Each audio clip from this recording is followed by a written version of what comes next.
Ma'am, हस्तमैथून करण्याच्या सवयीचा काही परिणाम होतो का फर्टिलिटीवर? हो, नक्कीच होतो. जर ते प्रमाणात असेल, म्हणजे महिन्यातून एकदा किंवा दोनदा, कारण ते नॅचरल आहे. ओके. परंतु आता त्यातनं मुलांना डिझायर मिळतं.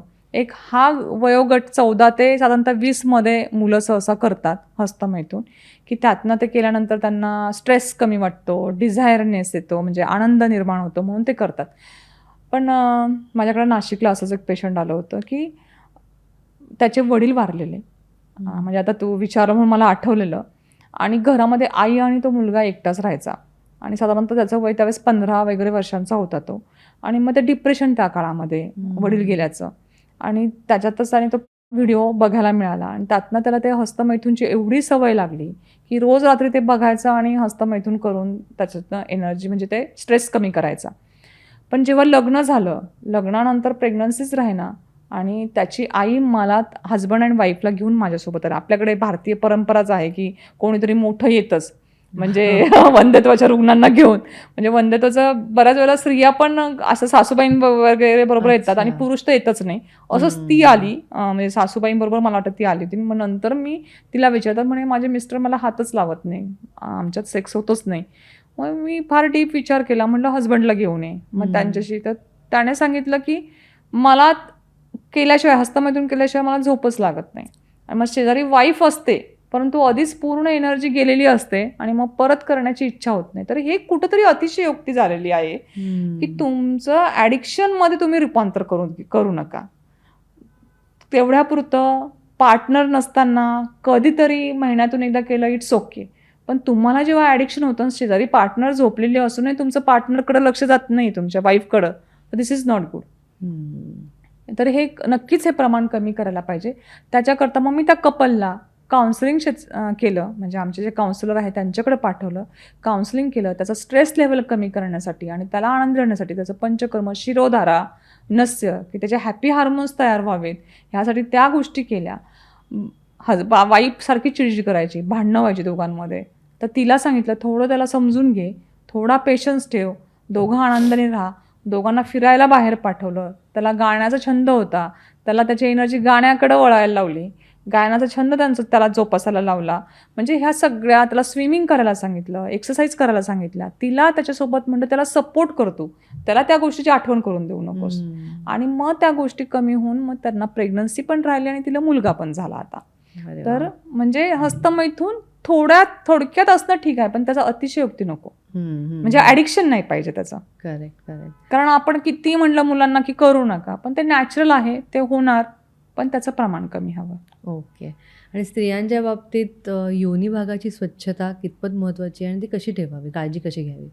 हा फारच महत्त्वाचा प्रश्न आहे, कारण की मुलींना एकतर योनी भागाची स्वच्छता ठेवतच नाहीत आणि काही इतक्या डेंजर ठेवतात की अगदी आत बोटं घालून सुद्धा ते स्वच्छ करण्याचा प्रयत्न करतात.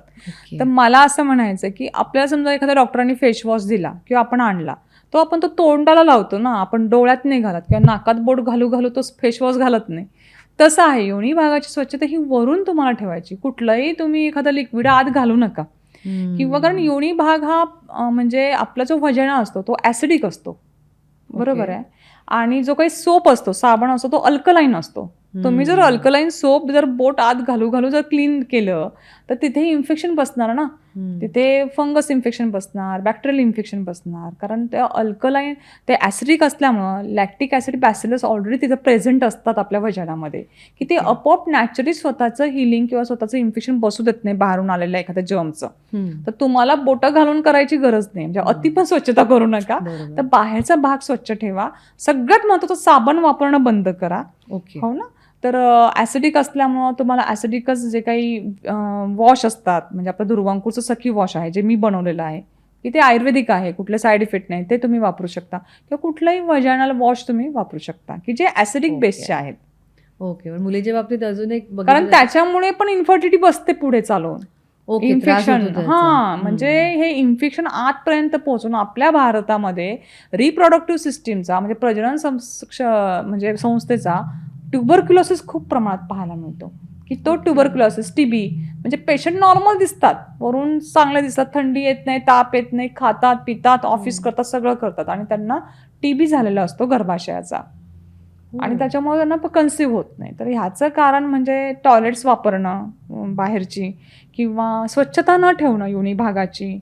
मग समजा तुम्ही एखादा बॅक्टेरियाला समजा कुठे टच केला आणि तोच टच तुम्ही योनी मार्गाशी केला तरी तुम्हाला इन्फेक्शन बसणार ना.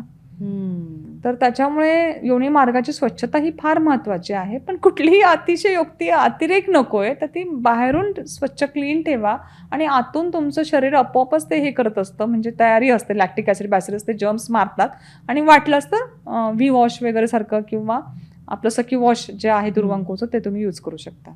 म्हणजे थोडक्यात ॲसिडिक बेसचं यूज करा वॉश. ओके. टाईट जीन्स घातल्यामुळे हम्म. कितपत त्रास होऊ शकतो आणि फर्टिलिटीवर त्याचा काही परिणाम होऊ शकतो का? हो, हे पुरुषांच्या बाबतीत पण खरं आहे आणि स्त्रियांच्या बाबतीत पण खरं आहे. पुरुषांच्या बाबतीत टाईट जीन्स म्हणजे की मी सांगितलं मगाशी की स्पर्म हे 2 डिग्री कमी टेम्परेचर पाहिजे आणि टाईट जीन्स वापरली तर ते अपलिफ्टिंग होतात. स्क्रॉटम, टेस्टिस तुमच्या वर पोटाशी जोडले जातात आणि मग पोटाचं टेम्परेचर तिथे मेंटेन होतं आणि मग स्पर्म फॉर्मेशन नीट होत नाही. ओके. त्यामुळे टाईट जीन्स नाही घालायची. इव्हन आम्ही अंडरवेअर पण ढिल्ली वापरायला सांगतो, किंवा झोपताना त्यांना अंडरवेअर घालू नका असंही मी सजेशन देते, कारण नकोच. आणि ढिल्ली पॅन्ट वापरायला सांगतो, किंवा मग जीन्सशिवाय इतर नॉर्मल कपड्यातली पॅन्ट वापरणं सांगतो. आणि मुलींच्या बाबतीत सुद्धा की पोट वगैरे दिसू नये वगैरे म्हणून ते खूप टाईट असं वापरतात. पण त्यामध्ये तिथलं टेम्परेचर खूप हाय राहतं आणि हाय टेम्परेचरमध्ये तुमचं ओव्हरीचं फंक्शन वगैरे तेवढं प्रॉपर होत नाही. जसं पुरुषांचे शुक्रजंतू बनत नाही तसं तुमच्या ओव्हरी सुद्धा थोडं नाही म्हटलं तरी तिथं उष्णता वाढून त्याच्यामध्ये जे अंडनिर्मिती आहे ती व्यवस्थित होत नाही. ओके. आणि जिथं खूप टाईटनेस आहे तिथे इन्फेक्शनचे चान्सेस पण वाढतात. ब्लड सर्क्युलेशन प्रॉपर होत नाही, तर रक्तपुरवठा नीट होत नाही ऑर्गन्सला आणि रक्त कुठेतरी साकळ होतं आणि बाकीचे प्रॉब्लेम्स म्हणजे ऑब्स्ट्रक्शन बसू शकतं फॅलोपियन ट्यूब्सला वगैरे. त्याच्यामुळं कुठेही अतिरेक नको त्या गोष्टीचा. टाईट नाही वापरायचं, नॉर्मल आपल्याला कम्फर्टेबल कपडे घालायचे. ओके. हे खरंच खूप छोट्या छोट्या गोष्टींमध्ये आपण काळजी घेऊ शकतो. हो. आपल्या मैत्रिणींना जर तुम्हाला सांगायचं असेल की आयुर्वेद, व्यायाम, आहार या सगळ्यांची सांगड घालून आपली लाईफस्टाईल कशी चांगली ठेवता येईल, तर काय सल्ला द्याल तुम्ही? नक्कीच आयुर्वेद हे आपल्या भारताचं शास्त्र आहे आणि मला असं वाटतं त्याचा प्रत्येकाने उपयोग करावं. म्हणजे आयुर्वेद हे फक्त संधिवात, आमवात, सर्दी, खोकला याच्यापर्यंत मर्यादित नाही, तर त्याच्याही पुढे जाऊन स्त्रियांसाठी खूप छान कल्प आयुर्वेदामध्ये ग्रंथांमध्ये सांगितलेले आहेत. आणि तुमचं आरोग्य जसं की PCOD आहे, म्हणजे अंड नीट बनत नाहीये, पाळी अनियमित येते वारंवार, दाढी-मिशासारखे तुमच्या चेहऱ्यावर केस येत आहेत, तुमचं ओबेसिटी वाढते, तर तुम्ही आयुर्वेदिक ट्रीटमेंटला चूज करा. कारण की त्याच्यामध्ये तुमची नॅचरली पाळी नॉर्मल येईल, तुमचं वेट लॉस होईल, तुमचे जे केस वाढलेत ते होणार नाहीत. आणि म्हणजे लहानपणापासून मला वाटतं आयुर्वेदाची आपण सगळ्या घरातल्यांना सवय लावायला पाहिजे. आणि हे सगळे उपचार तुम्हाला चांगले फॉलो करण्यासाठी किंवा त्याचे उपयोग होण्यासाठी तुम्ही योग्य व्यायाम, वेळेवर झोप आणि घरचं सकस जेवण, आपल्या भागात जे पिकतं ते आपण खाल्लं पाहिजे. असं नाही की मी म्हणते रोजच सफरचंद खा. तुम्ही रोज पेरू खाल्ला, तुमच्या भागात पेरू बनत असेल तर पेरू खा, जांभूळ खा, पण रोज 2 फळं खाणं, मोड आलेली कडधान्य खाणं, की ज्यांचं AMH लो आहे त्यांनी मोड आलेलं, जसं अंकुर. AMH म्हणजे काय? बीज ना, बीज म्हणजे अंकुरच थोडक्यात. तर तसं म्हणजे मग आपण आयुर्वेदात सांगितले समाने समानः वृद्धी, समान पदार्थाने समान पदार्थांची वृद्धी होते. मग तुम्ही मोड आलेले रोज जर कडधान्य खाल्लं तर तुमचं AMH नक्की वाढणार.